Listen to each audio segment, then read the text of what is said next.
ఎన్నికల మేనిఫెస్టోలో కానీ మేనిఫెస్టో కంటే ముందు ఆయన పార్టీ పెట్టినప్పుడు కానీ ఒక అధికారానికి వచ్చేటప్పటికి ఒక 10 లక్షల సార్లు దళితుని ముఖ్యమంత్రి చేయకపోతే నా మెడ మీద తల ఉన్నది అన్నాడు. నువ్వు ఇంప్లిమెంట్ చేసినావా?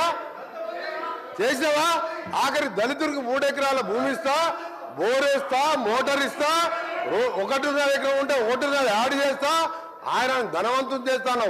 చేసినావా? చేయలే. మూడవది, ఒక దళితుడు ప్రతిపక్ష నాయకుడు ఉంటే సంతలో పశువులాగా ఎమ్మెల్యేలు కొనుక్కొని ప్రతిపక్ష హోదా లేకుండా చేసి దళిత వ్యతిరేకం నిరూపించుకున్నావు.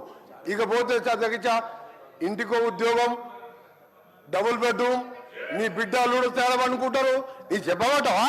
1,00,000 అబద్ధాలు ఆడి 2 సార్లు అధికారంలోకి వచ్చిన మీరు మేము చేసిన కార్యక్రమాలు లక్షల కోట్ల మంది ఇలా ఆర్టీసీలో ఉచితంగా మహిళలు ప్రయాణం చేస్తున్నారు. చూస్తలేవా? 50 లక్షల కుటుంబాలకు 200 యూనిట్ల వరకు ఉచితంగా ఈ రోజు కరెంట్ ఇస్తున్న మాట వాస్తవం కాదు. ఒక ఇంటికి 600-700 అంటే సంవత్సరానికి 7,000 రూపాయలు ఇలా మిగులుస్తున్నాం. ఇంకా చేసే కార్యక్రమాలు ఉన్నాయి. ఇప్పుడే మా సోదరుడు చెప్పినట్టు, శ్రీనివాస్ గారు చెప్పినట్టు 21 కోట్లు మన జిల్లాలో ఎన్ని వచ్చిన లెక్క వెళ్తే ఆ సభ్యునికి 2 లక్షల లోపు మీరు 1,00,000 అని చెప్పి 5 ఇన్స్టాల్మెంట్లో ఇస్తే 20,000 వడ్డీకి సరిపోయిన అధ్యక్ష. అంటే 15 ఏళ్లలో ఇన్ని చేసిన వాళ్ళం. మాకు ఇంకా 3-4 సంవత్సరాల సమయం ఉన్నది. ఇవన్నీ చేసి చూపిస్తాం. తొందర పడతాం. అసలు నువ్వు దళిత ముఖ్యమంత్రి కానీ ఇన్ని లక్షల మంది దళితులు మోసం చేసి ఇవాళ బీసీ కులగాలను చేస్తే కేసీఆర్, కేటీఆర్, హరీష్ రావు పార్టిసిపేట్ చేయలే. అంటే మీకు ప్రజల మీద ప్రేమ లేదు. అధికారం కోసం తప్పుడు వాగ్దానాలు, 1,00,000 వాగ్దానాలు ఇచ్చును. నీవిచ్చిన వాగ్దానాలు సగం అయిపోయాయి. మిగిలినవి కూడా చేసి చూపిస్తాం. తొందర పడకు. నువ్వు పోయి రైతుల దగ్గర కాదు, రైతుల కోసం ఎవరేం చేసిండు, నారాయణ డ్యామ్ ఎవరు కట్టిను, శ్రీరామ్ సాగర్ ఎవరు కట్టిను, శ్రీశైలం ఎవరు కట్టిను, ఎస్ఎల్బిసి నుంచి ఎవరు కట్టిను, కల్వకుర్తి ఎవరు కట్టిను, నెట్టెంబాడు, ఇవన్నీ చెప్పాలని చాలా ఉన్నాయి. గవర్నర్ ప్రసంగం మాట్లాడితే మంచిదని గౌరవ సభ్యునికి సలహా ఇస్తున్నా. మీరు చెప్పాలంటే చాలా ఉన్నది. రెడ్డి గారు.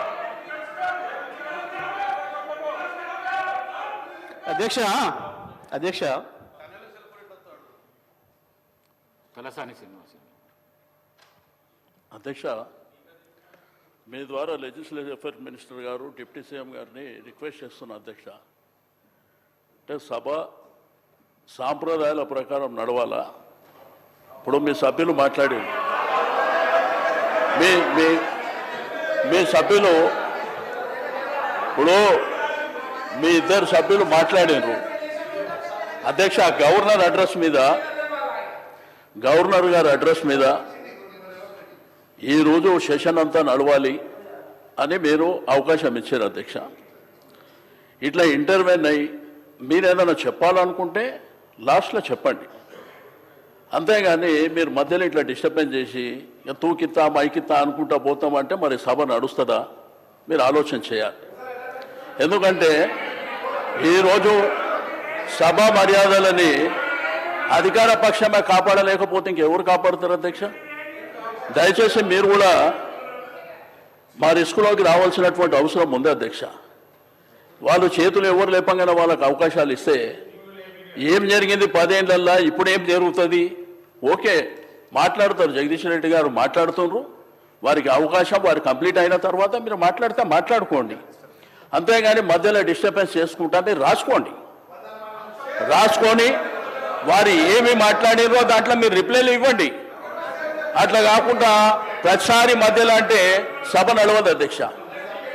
ఎందుకంటే మళ్ళీ వాళ్ళు మాట్లాడతారు, మళ్ళీ మేము మాట్లాడతామంటాము, మళ్ళీ మిగిలిన సభ్యులు మాట్లాడతామంటే అనవసరంగా సభ నడవదు అధ్యక్ష. దయచేసి సభ మర్యాదల ప్రకారం నడవాలనుకున్నప్పుడు మీరు తప్పకుండా మీరిద్దరు మాట్లాడినరు. మేమేమన్నా అన్నామా, మేమేమన్నా అవకాశం అడిగినామా? వాళ్ళు చెప్పిండ్రు. ఎందుకంటే ప్రభుత్వం సైడ్ నుంచి వాళ్ళు చెప్పిండ్రు. మా సైడ్ నుంచి కూడా గతంలో మేమేం చేసినాము, ఇప్పుడు మీరేం చేస్తున్నారు, భవిష్యత్తులో ఏం చేయాలనేటువంటిది మేము అడుగుతున్నాం, చెప్పాలి.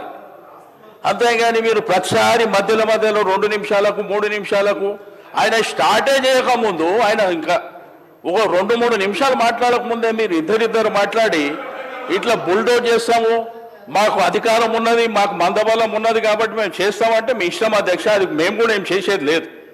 ఎందుకంటే మీరు ఇదే విధంగా జరిగితే మమ్మల్ని రమ్మంటారా రావద్దంటారా మీరే చెప్పాలి. ఎందుకంటే ఇట్లా చేసుకుంటా పోతే కరెక్ట్ కాదు అధ్యక్ష. కాబట్టి దయచేసి నేను గౌరవ శాసనసభ వ్యవహారాల మంత్రి గారికి, డిప్యూటీ సీఎం గారికి రిక్వెస్ట్ చేస్తున్నా, మీరు దయచేసి మీరు మీ సభ్యులని